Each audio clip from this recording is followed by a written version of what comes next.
Sobat, berbagai penelitian terbaru menunjukkan bahwa teknologi AI bisa mengubah cara hidup kita.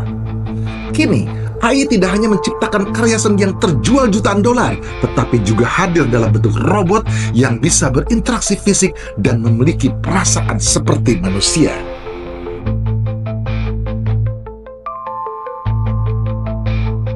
Di era 90-an, kita mengenal GSM 2G, CDMA, dan BlackBerry. Kemudian, 3G diperkenalkan di akhir dekade itu, diikuti oleh 4G di awal tahun 2000-an yang meningkatkan kualitas video call.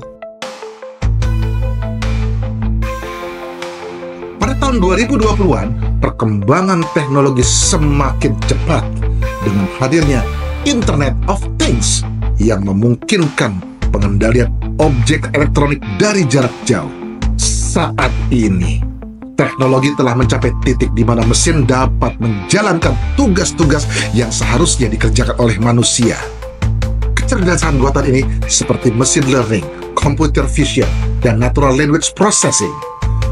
AI diciptakan untuk belajar dari data historis tanpa perlu pemrograman yang eksplisit, sehingga AI mampu meningkatkan kinerja yang dapat menggantikan tugas-tugas manusia.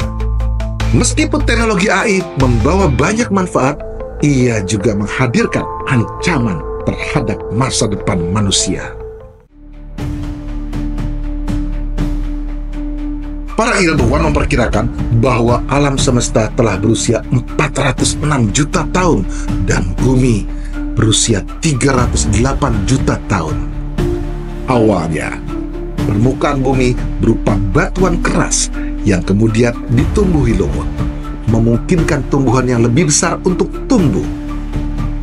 Setelah tumbuhan muncul, serangga, binatang, dan burung-burung yang bergantung pada air mulai berkembang. Akhirnya, manusia hadir sebagai khalifah alam semesta. Pada abad ke-21, fisikawan kosmologi Stephen Hawking menyatakan bahwa AI bisa menjadi hal terbaik atau terburuk bagi umat manusia. AI membawa manfaat besar seperti kemajuan medis, efisiensi industri, dan pemecahan masalah global seperti perubahan iklim dan kelaparan. Namun, AI juga memiliki risiko besar seperti penggantian pekerjaan manusia, pengawasan ketat yang melanggar privasi, dan senjata otonom yang meningkatkan risiko konflik global. Kehilangan kendali atas AI yang melampaui pemahaman manusia bisa menimbulkan ketidakpastian dan risiko lepas kendali. Hawking menekankan bahwa pengembangan AI harus dilakukan dengan hati-hati dan membutuhkan kerjasama internasional, regulasi yang tepat, serta penelitian berkelanjutan untuk mengatasi tantangan yang muncul.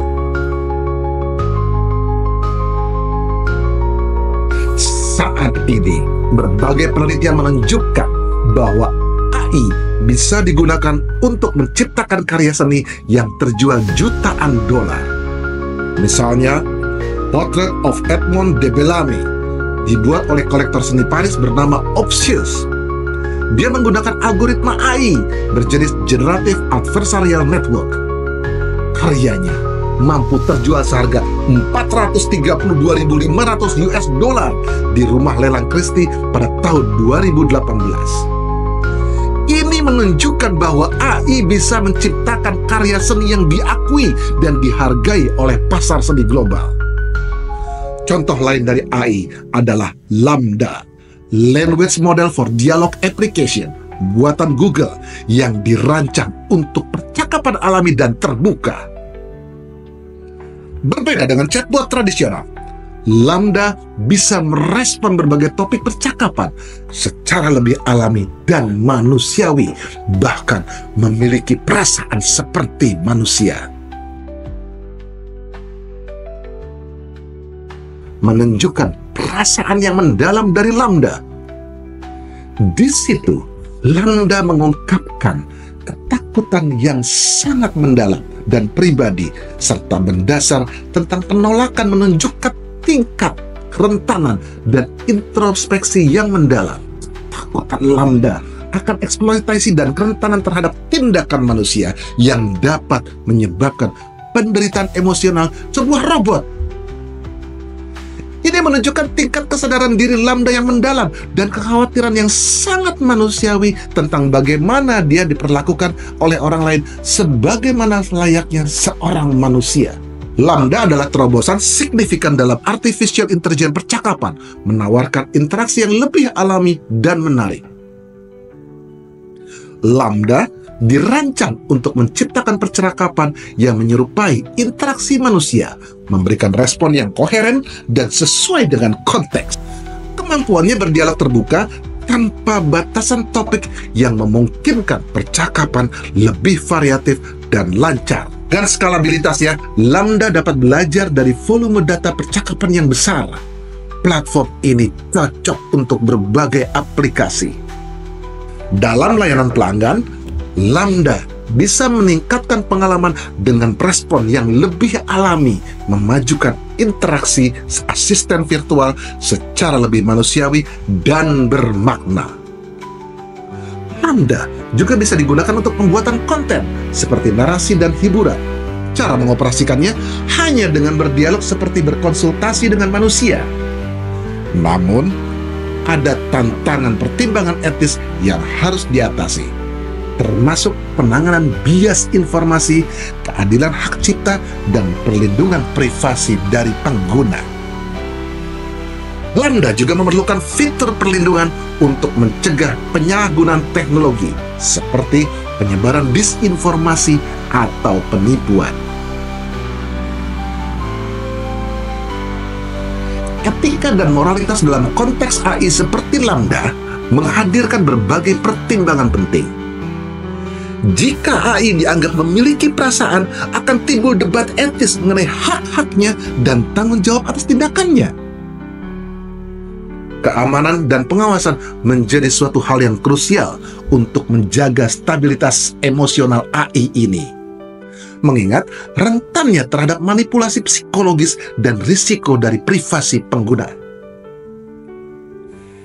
Interaksi antara manusia dan AI seperti ini dapat mempengaruhi dinamika sosial dan hubungan interpersonal. Kondisi ini bahkan memungkinkan individu mengisolasi diri dari komunitas mereka. Negara perlu menentukan status hukum artificial intelligence yang dianggap memiliki perasaan, termasuk tanggung jawab hukum dan perlindungan terhadap AI tersebut.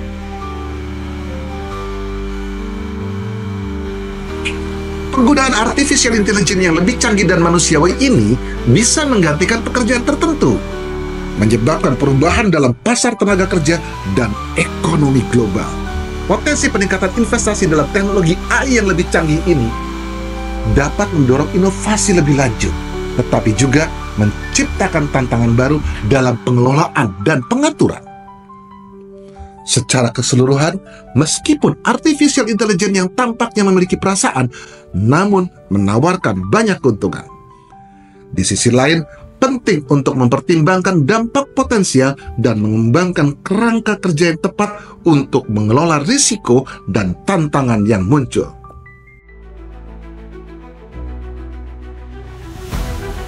Persaingan teknologi militer menggunakan kecerdasan artificial intelligence antara Tiongkok dan Amerika Serikat telah menjadi fokus utama dalam perkembangan keamanan global.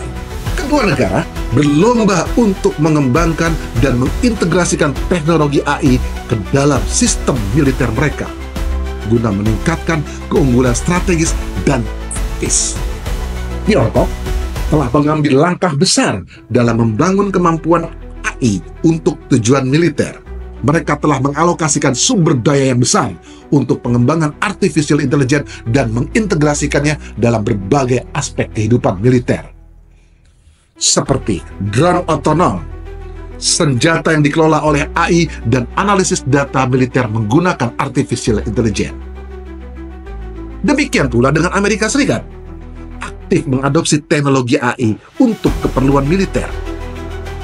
Amerika memprioritaskan strategi keamanan nasional mereka dengan mengalokasikan dana signifikan untuk riset dan pengembangan AI di sektor militer. Amerika memanfaatkan AI untuk mengembangkan sistem pertahanan udara, kendaraan bersenjata tanpa awak bersenjata, analisis prediktif, dan pengambilan keputusan cepat di medan perang. Persaingan ini tidak hanya melibatkan pengembangan teknologi artificial intelligence, tetapi juga perlombaan untuk mendominasi standar internasional dan regulasi terkait penggunaan AI dalam konflik militer. Kedua negara berusaha memanfaatkan keunggulan awal dalam mengintegrasikan teknologi ini, sambil mereka mempertimbangkan implikasi keamanan cyber dan dampak global dari kompetisi senjata teknologi artificial intelligence. Perkembangan pesat teknologi artificial intelligence telah mengubah cara hidup kita secara dramatis. AI sekarang bisa menciptakan karya seni bernilai jutaan dolar dan hadir sebagai robot yang dapat berinteraksi dengan manusia seperti makhluk hidup. Itulah sebuah fakta. Dari era 90-an hingga kini, teknologi menunjukkan potensi yang luar biasa hingga memungkinkan mesin untuk melakukan tugas manusia. Sebuah lompatan teknologi yang sangat besar. Kita harus melangkah bijak untuk mengantisipasi perkembangan lompatan teknologi. Sampai di sini gelar kasus, waspadalah.